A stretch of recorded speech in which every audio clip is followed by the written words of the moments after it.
नमस्कार, स्वागत है आपका। मैं हूं आपके साथ रोहित पुनेठा। देश में कोरोना की रफ्तार रोज तेजी से बढ़ती जा रही है और इसमें सबसे ज्यादा इजाफा मार्च के महीने में ही हुआ है, जहां 1 मार्च को हर दिन 12,286 नए केस आ रहे थे, वहीं 31 मार्च तक हर दिन 72,330 नए केस सामने आने लगे।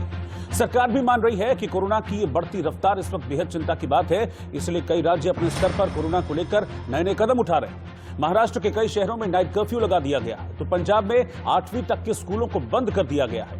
उत्तर प्रदेश में भी 8वीं तक के निजी और सरकारी स्कूलों को फिलहाल बंद किया गया है।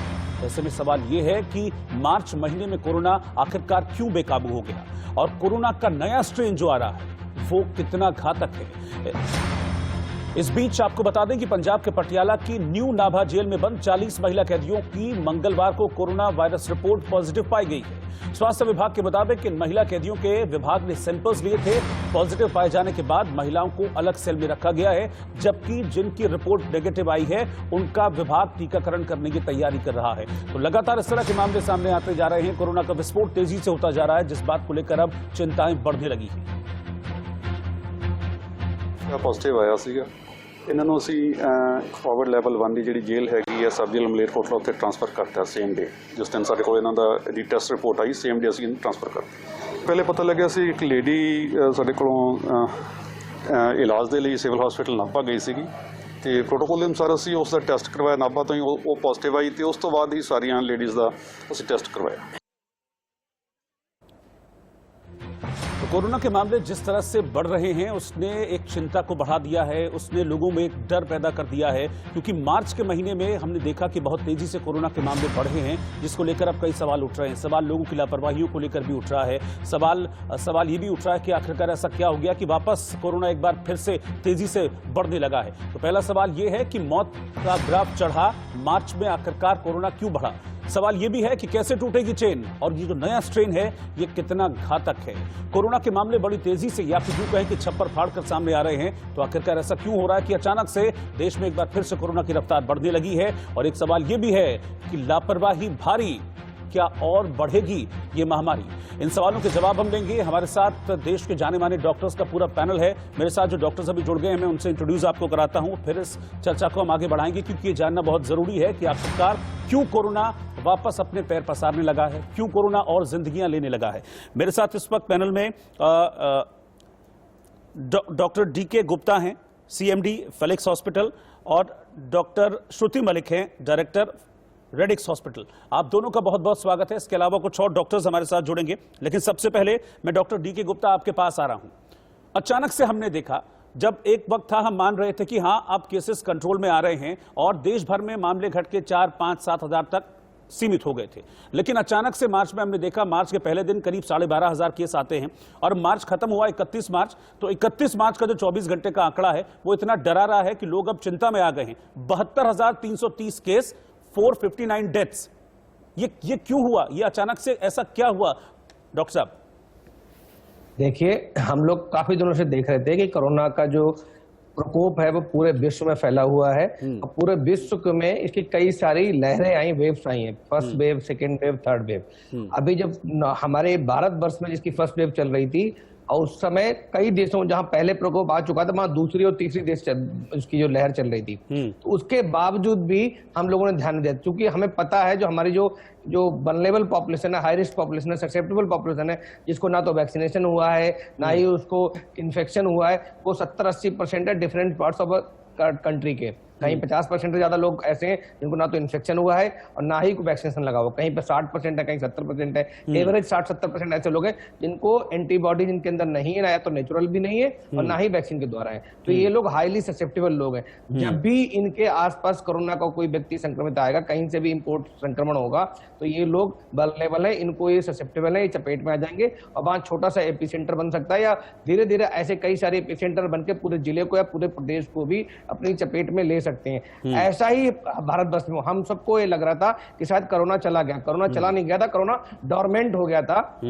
एक उसकी पीक थी, वो पीक पे जाके एक प्लेट्यू आके डोरमेंट हो गया था, कम हो गया था, लेकिन वो दूसरे वेव की तैयारी में था। हम सबको लग रहा था कि हमारी सबकी इम्यूनिटी बहुत अच्छी स्ट्रांग है, हम लोग भारतवासी में कोई दिक्कत नहीं है, बाकी देशों में दिक्कतें हो रही हैं, हमारी बहुत सारी यंग पॉपुलेशन है, लेकिन ऐसा नहीं था। हमें सबको ध्यान रखना चाहिए था। हम सबने ओवर कॉन्फिडेंट में जो कोविड अप्रोप्रिएट बिहेवियर थे उनका पालन करना बिल्कुल ही छोड़ दिया। मास्क लगाना हो, फिजिकल डिस्टेंसिंग हो, रेस्पिरेटरी हाइजीन हो, हैंड हाइजीन हो, सारी चीजें भूल गए थे। इवन जो वैक्सीनेशन की प्रक्रिया थी वो भी बहुत स्लो चल रही थी। अभी तक हम सिर्फ 6% वैक्सीन लगा पाए हैं, उसमें रफली 1% से भी कम जो है उनको सेकेंड डोज लगी है। तो ना तो वैक्सीनेशन हो पाया सिग्निफिकेंट नंबर को, 60-70% लोगों को होना चाहिए, ना ही लोगों ने जो पालन किया प्रिवेंशन का। लोग फटीग में आ गए थे, कोविड फटीग हो गया था, लोग बोर हो गए थे। और जो सरकारें थी वो भी कहीं ना कहीं थोड़ा ढील दे रही थी या कहीं ना कहीं स्ट्रिक्ट नहीं थी, चाहे वो राजनीतिक चुनाव की रैलियां हो, चाहे धार्मिक आयोजन हो, इन सबको वो कुछ ना कुछ अपने राजनीतिक फायदे के लिए इनसे अंकुश नहीं लगा पा रही थी। तो इसकी वजह से ये जो विस्फोट हुआ है, दोबारा जो लहर आई है वो दोबारा इसी वजह से आई है। वो सब मानव जनित लहर है, मतलब हमारे द्वारा, खुद के द्वारा जनित लहर है। अगर हम सब इसके रिस्पॉन्सिबल हैं, अगर हमें पता है कि एक आदमी अगर इन्फेक्टेड होता है तो उसके आसपास घर में 50 लोग होते हैं, मतलब उसके घर के फैमिली मेंबर होंगे, उसके रिश्तेदार होंगे, फ्रेंड्स होंगे, ऑफिस वर्क पे बहुत सारे लोग होते हैं, तो वो अपने अलावा ऐसे 50 और लोगों को जान खतरे में डालता है। ठीक है। मेरे साथ एक और मेहमान जुड़ गए हैं, doctor Rakesh Mishra, director CSIR CCMB, वो भी हमारे साथ जुड़ गए हैं। डॉक्टर मिश्रा, आपका भी बहुत बहुत स्वागत है। लेकिन डॉक्टर श्रुति मलिक, मैं आपके पास आ रहा हूं। जैसा कि अभी डॉक्टर गुप्ता ने बताया, क्या हम ये मान लें कि जो एक लापरवाह वाला एटीट्यूड था, वो लापरवाही वाला एटीट्यूड वापस आ गया, इसकी वजह से कोरोना के केसेस बढ़ गए हैं? क्योंकि हम भी ऑफिस आते जाते हैं, रास्ते में हमने भी अब लोगों को देखा है, लोग मास्क पहनना भूल गए हैं, सोशल डिस्टेंसिंग क्या है वो भूल गए हैं, बाजारों में भीड़ नजर आती है। तो ये इसके पीछे एक बहुत बड़ा फैक्टर है कि लोग भूल गए हैं या लोगों के मन से डर खत्म हो गया है कि नहीं अब कुछ नहीं होगा? देखिए, बिल्कुल सही बात डॉक्टर गुप्ता ने कही कि हम लोगों में एक तरीके का जो मोमेंटम था, पहले जो डर था जो फर्स्ट वेव पे, वो काफी कम हो गया है। इसका एक रीजन और भी है कि जो अब वैक्सीन आ गई है, लोगों को ये लगता है कि हमने अगर वैक्सीन लगवा ली है तो हम प्रोटेक्टेड है। बट जब तक आप वैक्सीन का पीक एंटीबॉडी रिस्पॉन्स आने में भी आपको कम से कम 1 महीना लगता है, वो भी सेकेंड डोज के बाद। अगर हम देखें, और हम सब किसी ना किसी प्रकार के कैरियर हो सकते हैं, अगर हमें लग भी गई है वैक्सीन, फिर भी हम जो है, आपने अगर केसेस सुने होंगे तो उन लोगों को फिर भी जो है जिनकी एंटीबॉडीज नहीं बनी है, वो सब एक तरीके के कैरियर है और उनको री इन्फेक्शन हो रही हैं। तो एक चीज तो सबसे पहले ये है। दूसरी बहुत इंपॉर्टेंट बात ये है कि हम लोगों में ये आ गया, अगर हम देखें पहली डोज 6.3 करोड़ लोगों को लगी है अभी तक। अब उसमें से भी जो टोटल डोजेज में से जो टोटल डोज है और जो फर्स्ट डोज है वो सिर्फ 90 लाख लोगों को लगी। इसका मतलब कि अभी भी आप सोचिए 138 करोड़ की पॉपुलेशन में कितने सारे ऐसे लोग हैं जिनको अभी भी वैक्सीन नहीं लगी है, और वैक्सीन जिनको लग गई है वो भी बहुत लापरवाह हैं। वो ये सोच रहे हैं कि अगर हमने वैक्सीन लगा ली है तो हम फुल्ली प्रोटेक्टेड है। केवल 70 से 75% ही आपको जो है वैक्सीन प्रोटेक्ट करती है। 25% आपको सोशल डिस्टेंसिंग, मास्क और हैंड हाइजीन तो करना पड़ेगा। तो अगर हम इन सब चीजों का ध्यान रखेंगे तो, और हमें ये भी ध्यान रखना है कि वैक्सीन, अगर आपने देखा हो तो आज ही गाइडलाइन आई है कि आप 45 ईयर्स से ऊपर सबको वैक्सीन गवर्नमेंट लगवा दी, चाहे वो प्राइवेट सेक्टर में हो चाहे वो गवर्नमेंट। दूसरी चीज, जब वैक्सीन लग भी रही है, वो भी आपने देखा होगा, अब उन्होंने कह दिया है, गवर्नमेंट का जो ये प्रोटोकॉल आया है कि अब आपको गजेटेड हॉलीडे वाले दिन भी लगेगी और ऑल द डेज लगेगी, ऑल 7 डेज जी। तो इस चीज का ध्यान रखना बहुत इंपॉर्टेंट है। प्लस सोशल डिस्टेंसिंग तो देखिए हमें करना पड़ेगा, क्योंकि वो अभी थर्ड वेव भी आएगी। हो सकता है 2 महीने बाद ये चीज, जैसे डॉक्टर गुप्ता ने बताया, ये डोरमेंट हो जाए सेकेंड वेव, फिर थर्ड वेव आ सकती है। तो हमें प्रोटेक्शन तो लेकर चलना ही चलना है। और एक तरीके का एक एंटीजेनिक ड्रिफ्ट भी हो रहा है। इसीलिए अगर आपने सुना हो कि एक नई तरीके के बार बार आ रहा है कि वुहान स्ट्रेन के बाद और सारे स्ट्रेन आने लगे हैं, नए वेरिएंट्स आने लगे हैं, म्यूटेशन होने लगा है। तो इस ड्रिफ्ट को भी हमें कंट्रोल वैक्सीन सिर्फ नहीं कर सकती, वैक्सीन प्रोटेक्शन दे सकती है, बट हमें अपने तीनों विकेट्स को लेके चलना ही पड़ेगा, जो सोशल डिस्टेंसिंग, हैंड हाइजीन और हमें मास्क पहनना। ठीक है, डॉक्टर राकेश मिश्रा के पास में चल रहा हूं। डॉक्टर राकेश मिश्रा, नए स्ट्रेन की क्योंकि बात भी सामने आ रही है और देश के 18 राज्य हैं जहां पर नए स्ट्रेन होने की पुष्टि भी हो चुकी है, और नए स्ट्रेन को लेकर बहुत सारी भ्रांतियां भी हैं, या मुझे लग रहा है कि शायद जानकारी का अभाव है। लेकिन ये कहा जा रहा है कि जो नया स्ट्रेन है ये पुराने वाले कोरोना से ज्यादा खतरनाक है। थोड़ा इस पर आप प्रकाश डालेंगे कि क्या ऐसा है, और अगर है तो इससे नए स्ट्रेन से कितना सावधान रहने की जरूरत है? ये आपने जो लास्ट में कहा, सावधानी वही सब स्ट्रेन के साथ लागू होती है। ये वही वायरस है और वो कितना भी खतरनाक हो, कितना भी इन्फेक्शियस हो, अगर आपने मास्क लगा के रखा है तो आप उससे बच सकते हैं। तो वेरिएंट से कोई मतलब ही नहीं है। जहाँ तक सोशल वैक्सीन का सवाल है वो वेरिएंट प्रूफ है। उसमें आप एक ही काम आपको करना है कि आप अच्छी तरह से मास्क पहने, भीड़ में मत जाएं, बंद जगहों पे ज़्यादा लोगों के साथ मत जाएं और अपना हाथ ठीक से धोएं। अगर हम ये चीज़ करेंगे तो वो इररेस्पेक्टिव अब कोई भी वेरिएंट है कोई फर्क नहीं पड़ता है। अब तो हमें मतलब ये हुआ कि हमारा बेसिक वही है, कोई हमको उसमें सिर्फ सेल्फ डिसिप्लिन की जरूरत है, हमको कोई अफरा तफरी कोई नहीं करना है, चीजें वही हैं। वेरिएंस बदला है उसके बारे में अभी बहुत सारी चीजें साफ होना बाकी है। हम लोगों ने आइडेंटिफाई किया है कि वेरिएंट बहुत जगह पे है, लेकिन इसका ये मतलब नहीं हुआ कि वेरिएंट से कोई नया तूफान आ गया।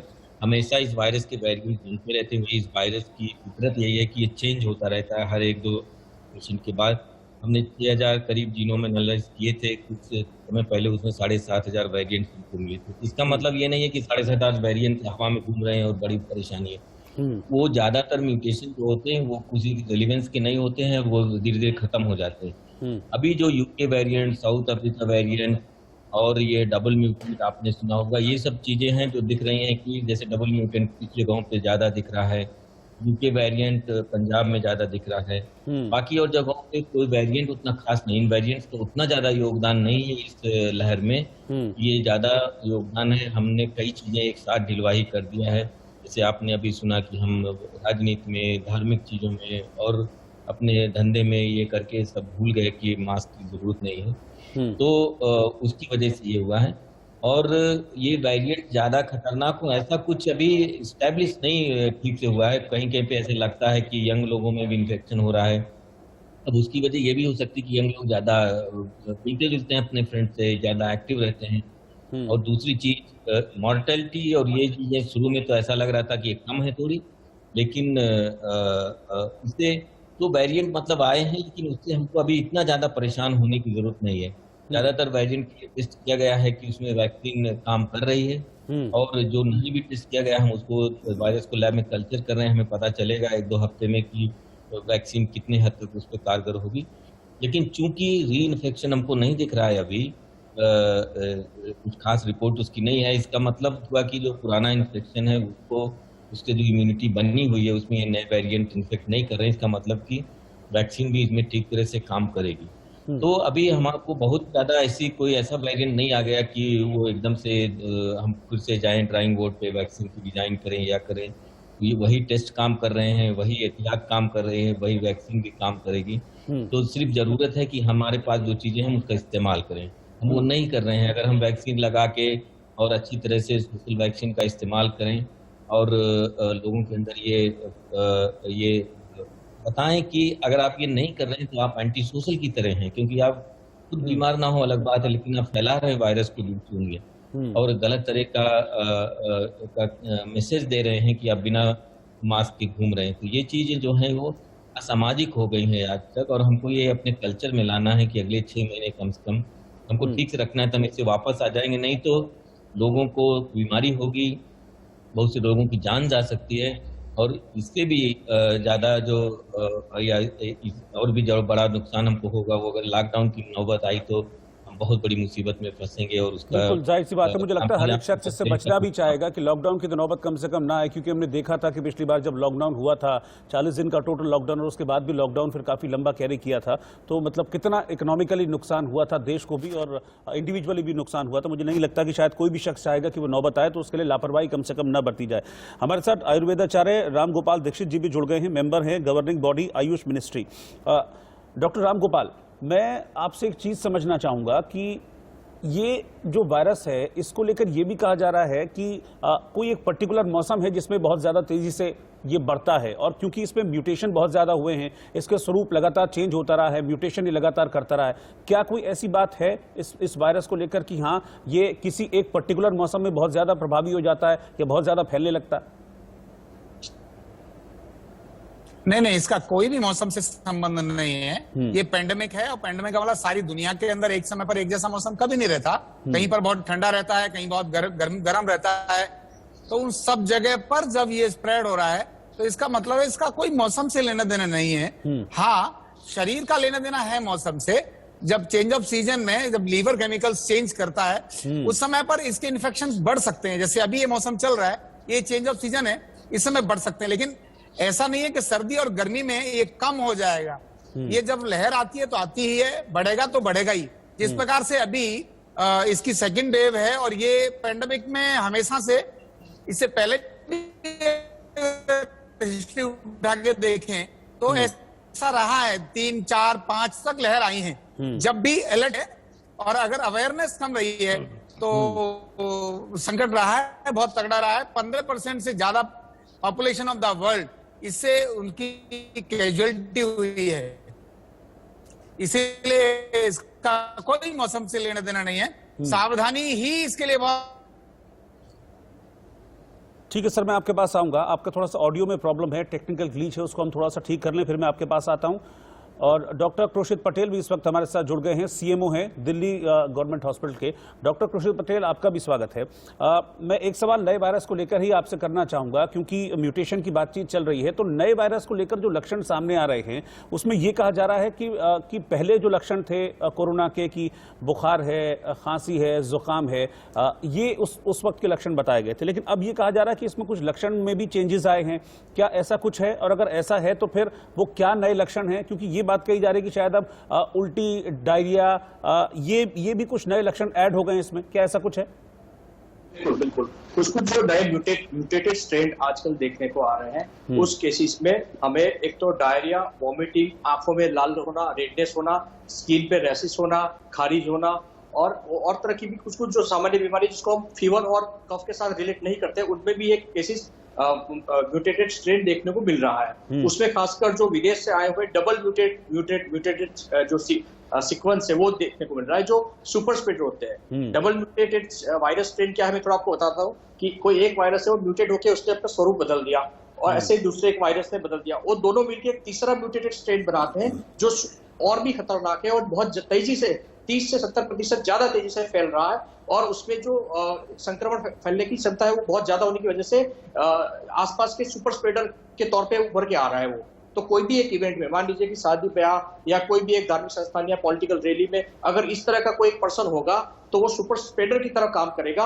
और वो अगर एक नॉर्मल वायरस 100 लोगों को इन्फेक्ट करेगा तो ये सीधा 500 या 1000 उससे कई गुना लोगों को एक साथ इन्फेक्शन स्प्रेड करेगा। तो ये जो डबल म्यूटेटेड चीज है वो एक सबसे बड़ी समस्या है।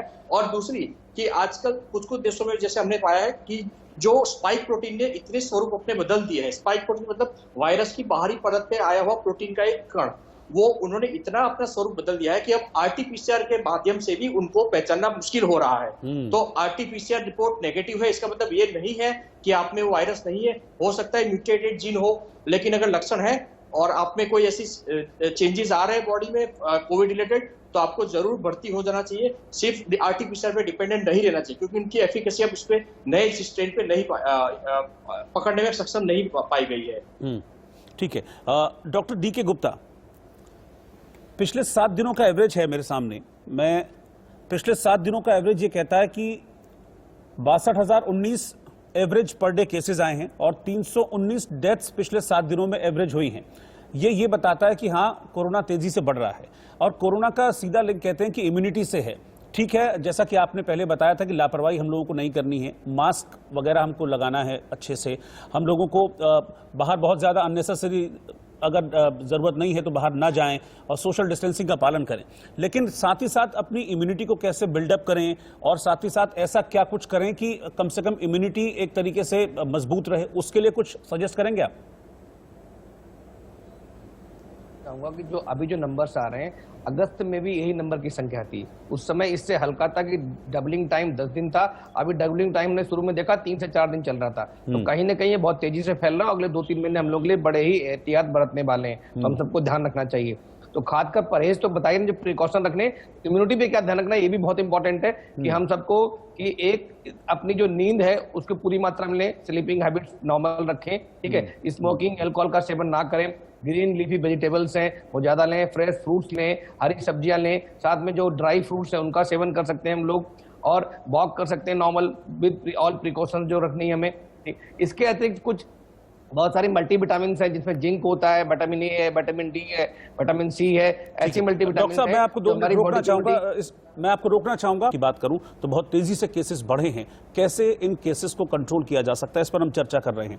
पूरा पैनल है, डॉक्टर श्रुति मलिक के पास में चल रहा हूं।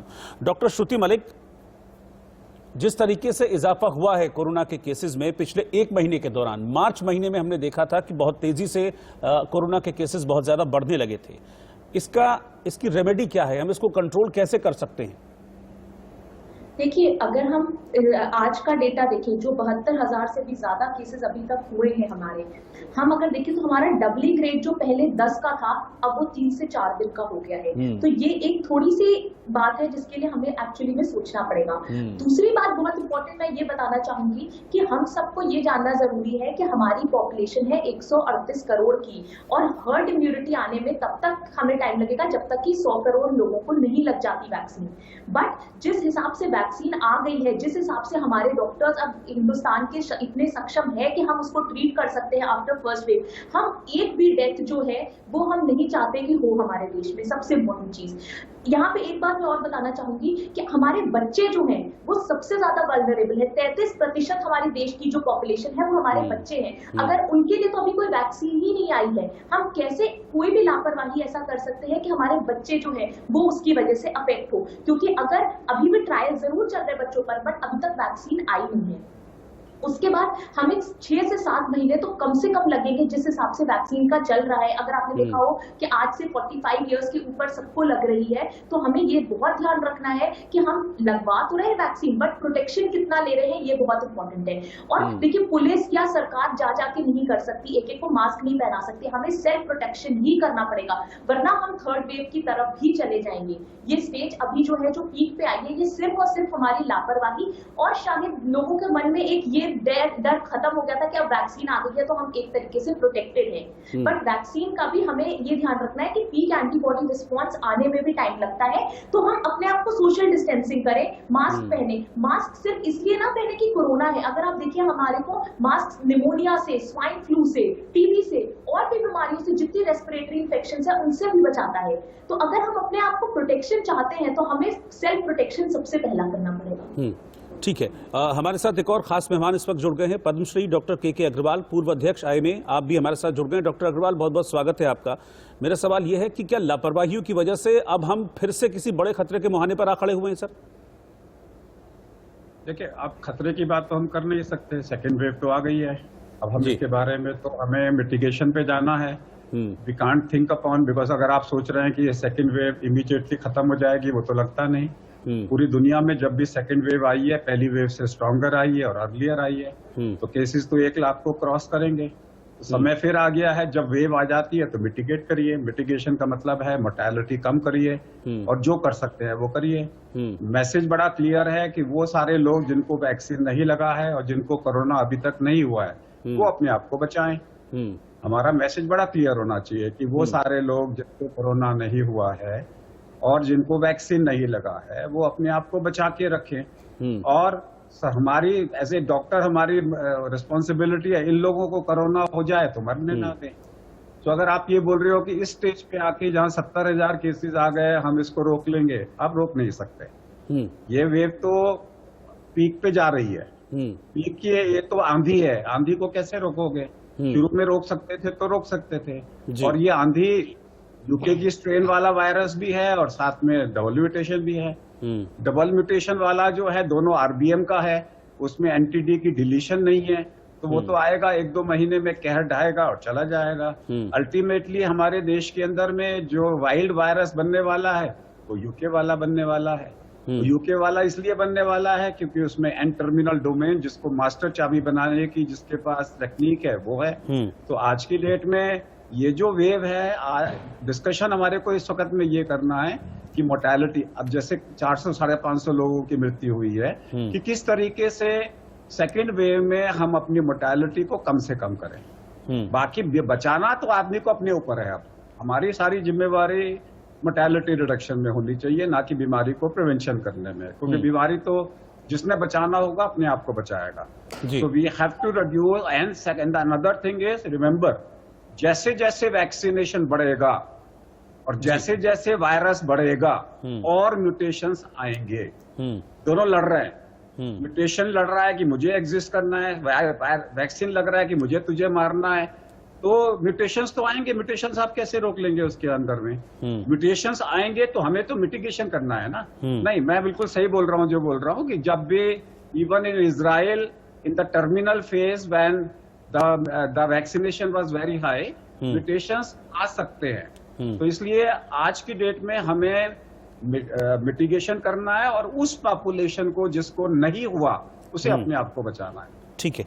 अगर हम लगे रहेंगे जिसको हो गया कि री इन्फेक्शन से बचाओ, re infection is very uncommon, so we have to concentrate on naive people जिनको अभी तक नहीं हुआ है। वो लोग 45 साल के जिनकी उम्र से ज्यादा है, फटाफट वैक्सीन लगवाएं। ठीक है। डॉक्टर राकेश मिश्रा, मैं आपके पास इस सवाल को लेकर आ रहा हूं कि इस फेज में, जैसा कि अभी डॉक्टर अग्रवाल ने बताया कि अब फोकस इस बात पर होना चाहिए कि हाँ, मौतें ना हो, मोर्टेलिटी रेट घटे, बढ़े नहीं, इस पर फोकस होना चाहिए। तो ऐसे में जो टेस्टिंग का जो पार्ट है वो कितना इंपॉर्टेंट इस टाइम पर हो जाता है? क्या टेस्टिंग को बहुत ज्यादा बढ़ाना होगा, उसके दायरे को बहुत ज्यादा स्प्रेड करना जरूरी है? टेस्टिंग हमेशा जरूरी है, क्योंकि उसी से हमको पता चलता है कि हम कहाँ पे हैं। आज आप वेव की बात इसलिए कर रहे हैं क्योंकि आप टेस्टिंग कर रहे हैं, और ज्यादा टेस्ट करेंगे तो आपको एक्चुअल वेव की हाइट कितनी है और ये किस तेजी से बढ़ रहा है पता चलेगा। आंख बंद कर लीजिए तो कुछ दिखेगा नहीं, तो आपको आराम लगेगा। इस तरह से आप टेस्ट नहीं करेंगे तो आपको पता नहीं चलेगा। दूसरी चीज यह है कि टेस्ट करने से पता चलता है कि कहाँ पे किसको प्रॉब्लम है, उसकी मूवमेंट कम करें। अब एक प्रॉब्लम इस डिजीज के साथ ये है कि ज्यादातर लोग एसिम्प्टोमेटिक हैं, उनको पता भी नहीं है कि वो फैला रहे हैं। वो खांसी जुकाम भी नहीं होगा, वो आराम से फैलाते जा रहे हैं। जब तक टेस्ट ना करें तो पता ही नहीं चलेगा कि ये आदमी वायरस फैला रहा है। और किसी बीमारी में तो कम से कम ये रहता है कि आपको सिम्टम आ जाते हैं, इसमें ज्यादातर लोगों को सिम्टम नहीं। इसलिए यहाँ पे टेस्ट बहुत सी ज्यादा जरूरी हो जाता है कि हम जितने ज्यादा लोगों को टेस्ट कर सकें और फिर उनको क्वारंटाइन करें, या उनसे जो कांटेक्ट में आए हैं उनको भी चेक करके उन लोगों का मूवमेंट कम करें जी। और 10-12 दिन की बात होती है, उसके बाद आदमी फिर रिकवर होके वो नॉर्मल लाइफ शुरू कर सकता है। लेकिन किसी भी हालत में आदमी को टेस्ट करे या ना करें, सिम्टम हो या ना सिम्टम, हम सबको ये मान के चलना चाहिए कि हम सभी वल्नरेबल हैं। और हम अगर हमको पता भी नहीं है लेकिन फिर भी हम फैला सकते हैं इस बीमारी को दूसरों में एसिम्प्टोमेटिक तरीके से। इसका मतलब हुआ कि हमें हमेशा मास्क पहन के रखना चाहिए, जिससे कि हम वायरस को रोकें। अगर हमने मास्क पहन रखा है तो हम वायरस को डिफीट कर रहे हैं, उसके लिए रास्ते में अड़चन पैदा कर रहे हैं। नहीं तो हमको एक व्हीकल समझ के दूसरे आदमी में चले जाता है। तो ये बहुत जरूरी है, और टेस्ट करने से हमको सही चीजें, सही डिसीजन लेने में सहायता मिलती है। इसीलिए टेस्ट का और वो भी सही ढंग का टेस्ट होना चाहिए। RT-PCR का टेस्ट, एंटीजन जो रैट टेस्ट होता है उससे 50-60% एक्यूरेसी होती है। तो बहुत सारे लोग फॉल्स नेगेटिव बन के और भी ज़्यादा खतरनाक हो सकता है ऐसी सिचुएशन में। तो टेस्ट तो बहुत ही जरूरी है, वही हमको सही दिशा देता है कि हमको कहाँ पे क्या करना चाहिए, कहाँ पे सिचुएशन कैसी है। और टेस्ट के साथ ही साथ अभी सरकार ने जैसे डिसाइड किया है 5% जो नए केसेस आ रहे हैं उनको हम जीनोम सीक्वेंसिंग उनकी कर रहे हैं। इससे हमको ये पता चलेगा कि किस तरह के वेरिएंट निकल रहे हैं। आज हिंदुस्तान में एक तरह से सबसे बड़ा वायरस का पूल बना हुआ है। 5 लाख से ज़्यादा लोग वायरस लेके उनके बॉडी में वायरस ग्रो कर रहा है। इसका मतलब हुआ कि यहाँ पे वायरस के नए वेरिएंट आने के सबसे ज़्यादा चांस है, क्योंकि वायरस के वेरिएंट ज़्यादा बनेंगे जबकि ज़्यादा लोगों में फैल रहा है। इसलिए हमारे जो इंटरनल जैसे डबल म्यूटेंट जो है ये करीब ये निश्चित है कि ये हमारा हिंदुस्तान में बना हुआ वेरिएंट है, ये बाहर से नहीं आया इस तरह से। तो इसका मतलब ये हुआ कि अगर हम टेस्ट नहीं करेंगे तो हमको पता नहीं चलेगा कि हमको कहाँ पे क्या। बिल्कुल, टेस्टिंग का फेज जो है बहुत ज्यादा इंपॉर्टेंट यहाँ पर हो जाता है। डॉक्टर क्रोशित पटेल, अब इस चीज को लेकर भी लोगों के माइंड में रहता है कि कब जाएं टेस्ट कराने के लिए। ये पहले भी ये सवाल था जब कोरोना की फर्स्ट लहर थी कि कब जाएं टेस्ट कराने के लिए। लोग कई बार सोचते थे कि चलिए कोई नहीं, खांसी जुकाम बुखार है, 2 दिन में अपना ठीक हो जाएगा। तो ये बहुत इंपॉर्टेंट हो जाता है कि कब जाना है, क्योंकि अब पता चले आप लेट हो गए जाने में तो आपने 2-4-5 लोगों को और अपना वायरस दे दिया। जैसे सामान्यतः बुखार, खांसी, बलगम या साथ में स्नीजिंग वगैरह की कंप्लेंट होगी तो आपको 0 से लेकर 5 डेज के बाद, मतलब कि 3 to 4 डेज के बाद आपकी RT-PCR टेस्ट करानी चाहिए, जिसमें आप अपने वायरस को डिटेक्ट कर सकते हैं। एकदम अर्ली फेज में भी वायरस डिटेक्ट नहीं होता है। तो इस वजह से भी आपको मुझे लगता है कि डॉक्टर पटेल से मुझे लगता है कि शायद संपर्क हमारा टूट गया है। मैं इसी सवाल को लेकर डॉक्टर गुप्ता के पास जा रहा हूँ। डॉक्टर गुप्ता, मैं यही आपसे जानना चाह रहा हूँ कि टेस्टिंग को लेकर मतलब अवेयर होना बहुत जरूरी है, टेस्टिंग बढ़ाना है ठीक है, लेकिन उसको अवेयर होना भी बहुत जरूरी है। हमको कब जाना है टेस्ट कराने के लिए? बिल्कुल, तो ये बहुत अच्छी बात आप बता रहे हैं, क्योंकि हमें पता है कि कोई भी जो अपर रेस्पिरेटरी इन्फेक्शन होता है उनके सबके सिम्टम्स और साइन लगभग एक जैसे होते हैं। सब में खांसी, जुकाम, बुखार, गले में दर्द होना, फीवर होना, हेडेक होना, बॉडी एक होना, मैलेज होना या नाक में सूंघनी आना, टेस्ट चेंज होना, ये नॉर्मल किसी भी वायरल इलनेस के सिम्टम्स होते हैं जो रेस्पिरेटरी ट्रैक्ट इलनेस को अफेक्ट करता है।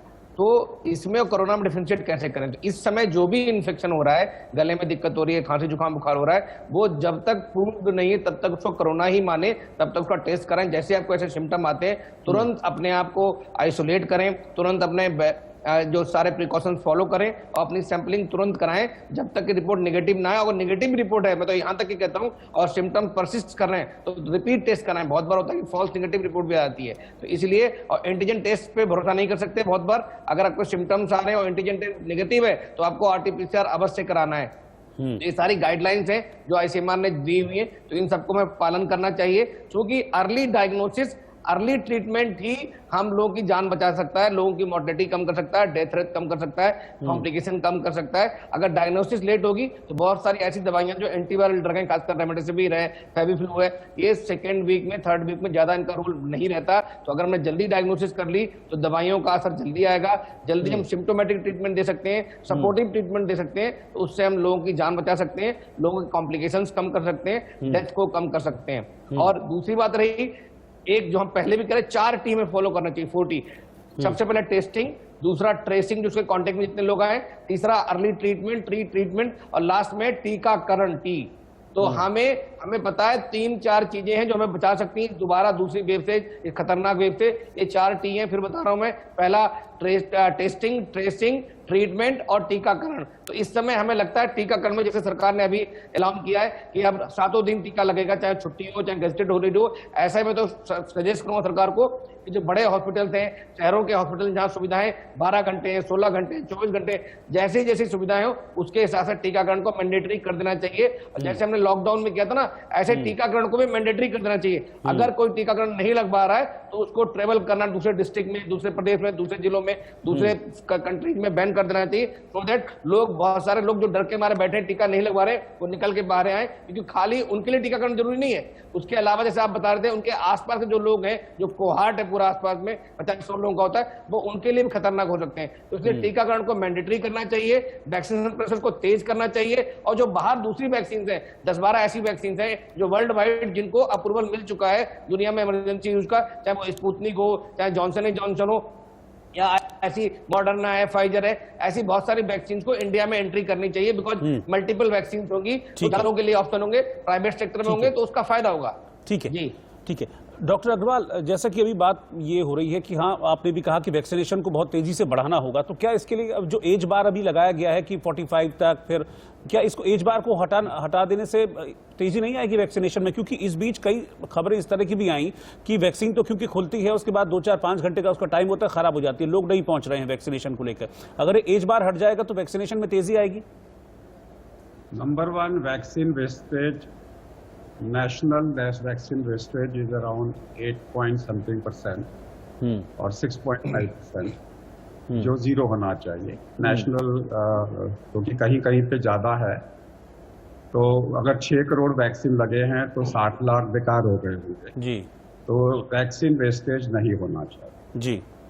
दूसरा, I am pleading application in the supreme court.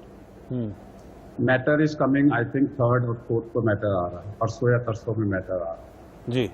और उसमें मैंने सुप्रीम कोर्ट के अंदर में इंटरिंग एप्लीकेशन लगा रखी है जी कि 45 साल से ज्यादा के कोमॉर्बिड माइल्ड सीवियर हो सकते हैं, देन 45 माइनस में be serious. So comorbid should not be decided by the age. Population can be decided by the age. लेकिन 45 माइनस पॉपुलेशन में जो कोविड के सीरियस पेशेंट्स हैं, उनको वैक्सीनेशन में प्राथमिकता दी जाए। The matter is in the court, परसों आएगा वो डिस्कशन के लिए। जी। और उसके बाद में जो मेरे पेशेंट 45 साल से कम हैं और कोमॉर्बिड हैं और सीरियस हैं, so after I filed the application, I started referring all such patients to the local DM. जी। मैं पेशेंट को लिख के देता हूँ और refer to local DM to decide, and they have been liberal enough and giving a sanction. तो all over the country जिसको मैंने रेफर किया है और वो डीएम के पास लेकर गए हैं सर्टिफिकेट को, यंगर पर्सन है और कोमॉर्बिड हैं, इनको वैक्सीनेशन जरूरी है, तो वो लोग परमिशन देके उनको वैक्सीन लगवा रहे हैं। सो 45 माइनस कोमॉर्बिड वैक्सीनेशन जरूरत है, 45 माइनस वो आर हेल्दी, अगर आप उसको बाद में वैक्सीन लगाते हो तो दैट्स ओके। जी जी। डॉक्टर मिश्रा, एक आपसे फाइनल कमेंट में ले रहा हूं, जैसा कि अभी मैं निकलना चाहूंगा क्योंकि मेरा जी, दूसरा लाइव है। Thank you very much. जी, thank you sir, thank you for joining us. Doctor Rakesh Mishra, मैं एक सवाल आपसे करना चाहूंगा, बस ये लास्ट मिनट है मेरे पास, क्योंकि अभी जैसे डॉक्टर अग्रवाल ये कह भी रहे थे कि अभी तो वो स्टेज भी आ सकते हैं कि शायद 1 लाख केसेस पर डे आने शुरू हो जाएं, तो क्या इस पिछले 1 साल में हमने अपने इंफ्रास्ट्रक्चर, हेल्थ इंफ्रा जो है वो इतना डेवलप कर लिया है कि हम उस सिचुएशन से लड़ने के लिए तैयार हैं? इस मामले में हमने रियली रिमार्केबल तरक्की किया है। पिछले साल जब ये शुरू हुआ था तो हम ऐसी हालत में थे कि लग नहीं रहा था कि क्या होगा, कुछ हर चीज़ अपने काबू के बाहर दिख रही थी। पिछले कई महीनों में जो पब्लिक हेल्थ सिस्टम है उसका काफ़ी अच्छा हॉस्पिटल भी सेटअप हुआ है, प्राइवेट हॉस्पिटल भी में जो थोड़ा झिझक रहे थे वो भी सामने आए हैं, और वेंटिलेटर्स और इस तरह से आईसीयू के सब बहुत अच्छी तरह से हुए हैं कि हम 1 लाख केसेस भी आएंगे हम इनको हैंडल कर सकते हैं। प्रॉब्लम यही होगी कि अगर छोटे शहरों में अगर ऐसी चीज हुई कि ज़्यादातर लोग आ गए, वहाँ पे सुविधाएं उतनी अच्छी तरह से नहीं है, सेकेंडरी टर्सरी जो टियर की जो सिटीज है वहाँ पे ये प्रॉब्लम हो सकती है। और तो ये जो चीज़ है, और हमको बीमारी की समझ भी अभी आ गई है कि कैसे ठीक करना है इसको, पहले ऐसा नहीं था, इसीलिए हिंदुस्तान में मॉर्टेलिटी कम हुई थी। एक वजह ये हुई कि हमको दूसरों का एक्सपीरियंस से कुछ मदद मिली है। ठीक है, तो मेन बात ये है कि लोगों को खुद जागरूक होना पड़ेगा, लापरवाहियां कम करनी होंगी, तभी जाकर इस तरह के जो केसेस हैं उसमें कमी आ पाएगी। आप सभी का बहुत बहुत शुक्रिया हमारे साथ जुड़ने के लिए, अपनी एक्सपर्ट राय हमारे इस शो के जरिए पूरे देश भर में लोगों तक पहुंचाने के लिए। तो लापरवाही बिल्कुल छोड़ दीजिए, और जैसा कि पीएम कहते हैं कि कोई लापरवाही नहीं बरतनी है, मास्क लगाइए, सोशल डिस्टेंसिंग का पालन कीजिए, और ये मत समझिए कि कोरोना चला गया है। कोरोना है, अभी यहीं पर है, और इसी के बीच में रहना भी है, खुद को बचाना भी है, खुद को सुरक्षित भी करना है, और बाकियों को भी सुरक्षित करना है। ब्रेक के लिए भी यहाँ पर रुक रहे हैं। आप बने रहिए इंडिया न्यूज़ के साथ।